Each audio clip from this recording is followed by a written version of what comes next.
ang mga kapatid po sa iglesia ay naghahanda na magsagawa po ng rally.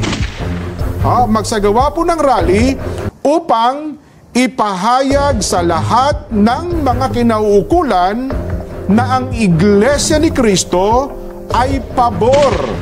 Pabor po sa opinyon ng Pangulong Bongbong Marcos na hindi sumang-ayon sa isinusulong ng ilang sektor na impeachment.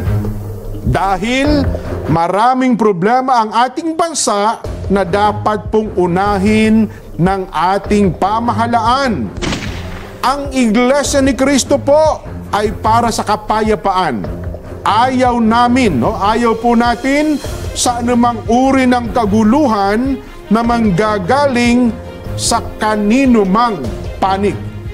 Ngayon pa lamang po, mga kababayan, ay nag-uorganisa na po ang mga lokal sa buong iglesia para magkaroon ng mga malalaking pagtitipon. Nason, para ipakita po at ipahayag, ito pong binabanggit namin na pabor kami sa opinyon ng Pangulong Bongbong Marcos na no to impeachment. Dahil ang dami ng problema ng bansa, hindi ba? Ang dapat po nating unahin, ang problema ng bansa na mas malaki. Yes. Hindi po ang impeachment.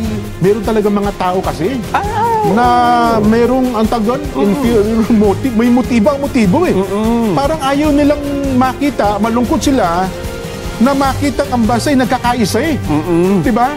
Pag nakita nila nagkakaisang bansa at na sumusulong, pumaharap sa problema, parang ang tawag doon, parang ginigiyagis ang puso nila. Ayaw ko makita ito. Eh, hindi po, kami ni Nelson. Naku, ang gusto namin makita ang ating bansa ay nagkakaisa. Diba? Hinaharap po ang mas malaking problema. Hindi po itong impeachment. Totoo yan. Ano, Nelson? Ipapahayag naman natin? Ano bang doon sa atin mga kababayan nakasubaybay? Naku, pinag-uusapan po namin ni Nelson kanina ang kalagayan ng ating bansa sa naharap nating mga problema. Tapos matatali tayo sa impeachment complaint na yan, di ba? At pagkatapos alam mo, magtatapos na ang taon. Naharap tayo sa panibagong taon, Nelson. Na naman. Haharapin ba natin ang panibagong taon na punong-puno tayo ng intriga sa buhay? Ayun nga. At saka ito nagkakawatak-watak no? Nagkakahati-hati, nagkakabahagi po ang bansa kapag ganitong may mga sigalot sa politika. Yun na nga. Pero bago yan, baka kasi nakalimutan ng iba.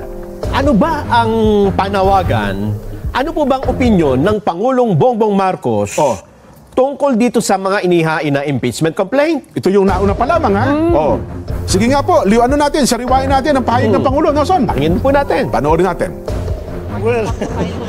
Well, it was actually private communication, but nalik na, yes. Because that's really my opinion. This is not important. This does not make any difference to even one single Filipino life. So why waste time on this? What will happen to if somebody files an impeachment? It will tie down the House, it will tie down the Senate, it will just take up all the time, and for what? For nothing. For nothing. None of this will help improve a single Filipino life. As far as I'm concerned, it's a storm in a teacup. Yan. Para saan? Wala. Wala niyo tayo mapapakinabang dito. For me, sabi ng Pangulong Bongbong, it's a storm in a teacup. For nothing. None of this will help improve a single Filipino life. Ba't natin pag-aaksaya ng panahon, hindi ba? Kaya, ito na po. Tabi po ni Nelson tumanggap po ng bilin bilang mga kaanib po sa Iglesia ni Cristo at sa atin mga kababayan. Dahil po dyan, mga kababayan at mga kapatid sa Iglesia, ang mga kapatid po sa Iglesia ay naghahanda, Nelson. Ulitin ko po ang mga kapatid po sa Iglesia ay naghahanda na magsagawa po ng rally. Magsagawa po ng rally upang ipahayag sa lahat ng mga kinauukulan na ang Iglesia ni Cristo ay pabor. Pabor po sa opinyon ng Pangulong Bongbong Marcos na hindi sumang-ayon sa isinusulong ng ilang sektor na impeachment. Dahil maraming problema ang ating bansa na dapat pong unahin ng ating pamahalaan. Ang Iglesia ni Cristo po ay para sa kapayapaan. Ayaw namin, ayaw po natin sa anumang uri ng kaguluhan na manggagaling sa kanino mang panig. Ngayon pa lamang po, mga kababayan, ay nag-uorganisa na po ang mga lokal sa buong iglesia para magkaroon ng mga malalaking pagtitipon. Nelson, para ipakita po at ipahayag, ito pong binabanggit namin, na pabor kami sa opinyon ng Pangulong Bongbong Marcos na no to impeachment.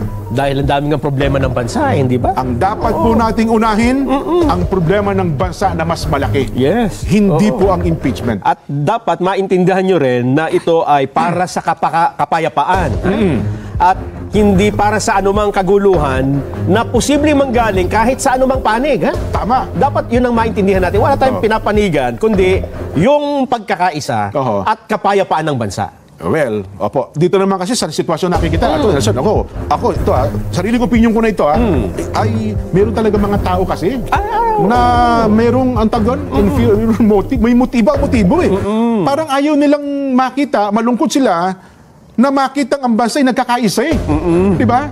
Pag nakita nila nagkakaisang bansa at na sumusulong, humaharap sa problema, parang ang tawag doon, parang ginigiyagi sa puso nila. Ayaw ko makita ito. Eh hindi po, kami ni Nelson. Naku, gusto namin makita ang ating bansa ay nagkakaisa.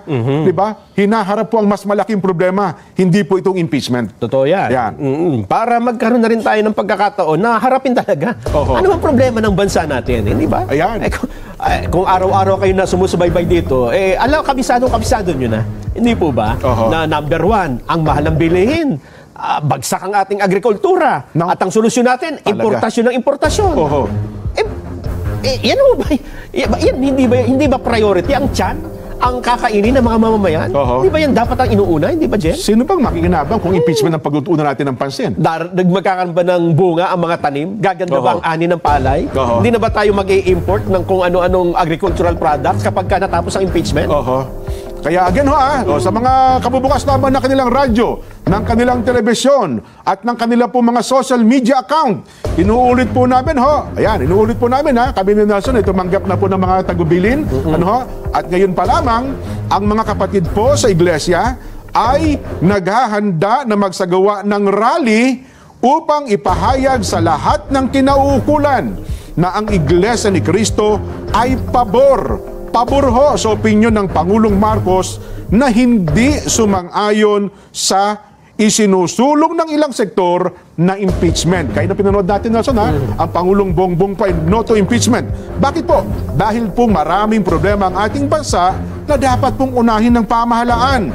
Alam na alam po ninyo, ang iglesia ay para po sa kapayapaan. Ayaw po natin ng anumang uri ng kaguluhan na manggagaling sa kanino mang panig. Sana po ay maliwanag at malinaw po sa lahat yan, Nelson. Yan po ang dapat ay palaganapin natin sa lahat ng ating mga kababayan. At sana po ay marinig din ng mga kinaukulan ng mga ahensya ng ating pamahalaan, Nelson. At alam ko, Jen, sa posisyon na yan, marami namang sumusuporta eh. At marami na rin ako narinig na nagsabing, tama ang Pangulo dyan sa sinabi niya na statement na yan eh, na wala tayong mapapala kung pagkakaabalahan natin sa panahon ngayon ay ang impeachment. Hindi ba?